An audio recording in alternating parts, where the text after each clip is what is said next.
So hello everyone, मी सानिका आणि आज मी जाते माझ्या बहिणीसोबत मूवी डेटला. लेट्स सी डे कसा स्पेंड झाला.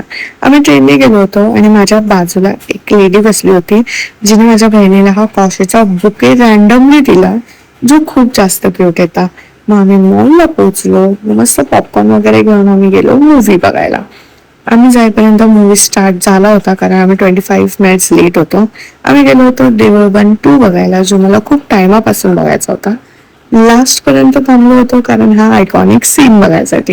लिटरली थिएटर मध्ये कोणच नव्हता, आम्ही दोघच होतो आणि मूवी एवढा जास्त भारी होता ना की मी परत एकदा पण बघू शकते. I love it. मग हा होता आमचा रिॲक्शन मूवीचा. एक नंबर मूवी, एक नंबर. मला बघायचं नव्हतं पण एक नंबर. मग स्टारबक्स मध्ये गेलो आणि हा बेल्जियम चॉकलेट फॅपेचिनो ट्राय केला. तिथून आम्ही पॉपर्स मध्ये गेलो, त्यांचा हा टेंडर चिकन खाल्लं जे खूप जास्त भारी होतं. मग DIY मधून हिला काहीतरी स्टेशनरी पाहिजे होती, ती घेतली. मग ऑटो करून घरी गेलो आणि मग घरी गेल्यावर मी हे चायनीज खाल्लं आणि डे एंड केला. Thank you for watching. बाय.